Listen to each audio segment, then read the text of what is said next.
Of course, my princess.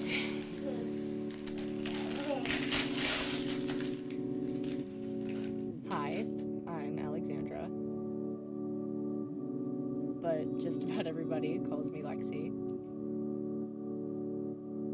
I was adopted by my beautiful mother, Laura, and my goofball father, Eric. They're my family. Never once were they like my adopted parents.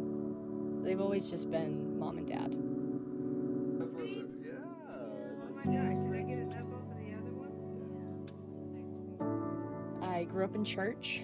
My parents got saved later in life, but they knew they wanted me to have a better childhood than they did. I wouldn't find out that it was more than just a pray before the meal kind of thing until later.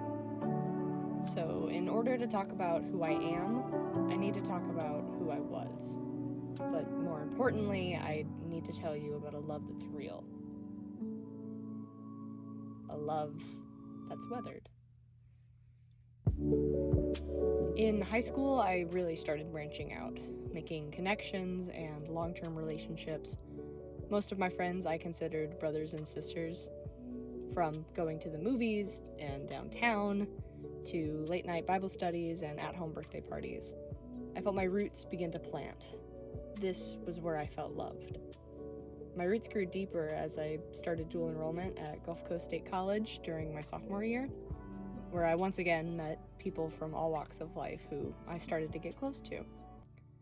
But some roots grew thorns, and poisonous people began to entangle their way into my life.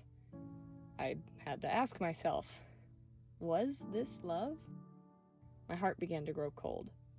I was slowly losing contact with the people who actually cared about me, and I found myself broken. I had reached total rock bottom. Someone who had nothing but resentment and wrath built up inside of them had used and abused my heart. These were the things that had come to define who I was. I was hopeless, depressed, and suicidal. That happy little girl I had so many fond memories of was just gone. So, who am I? Well, if you ask others, you'll get a variety of answers. A daughter, a wife. But to answer the question, who am I? Honestly, I'm nobody. In the grand scheme of things, I myself am nobody. I tried to do the whole on my own thing, but I soon realized that on my own, I was damaged, lost, disoriented. But there came a day when I was no longer just me alone. This carpenter from Nazareth came and turned my mourning into dancing and my sorrow into joy. Jesus, the King of Kings and the Lord of Lords, came to my aid in my darkest hours. For the first time in years, I picked up that dust-covered Bible on my nightstand and started to dig. Instead of holding onto those thorns, I chose to forgive and let go. This soil is Jesus. He had been with me through every season, every storm, and every drought. He never abandoned me. My heart was just too distracted to look for him. This is a love that's real. The more I worshiped through the heartache, the more I let go of my pride, the more that I surrendered, the more my roots just grew deeper and deeper into his perfect love. So, who am I?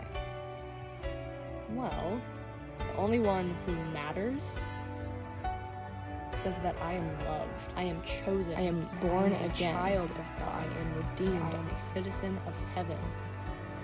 This is who I am. I am because he is. A love that is real. A love that is weathered.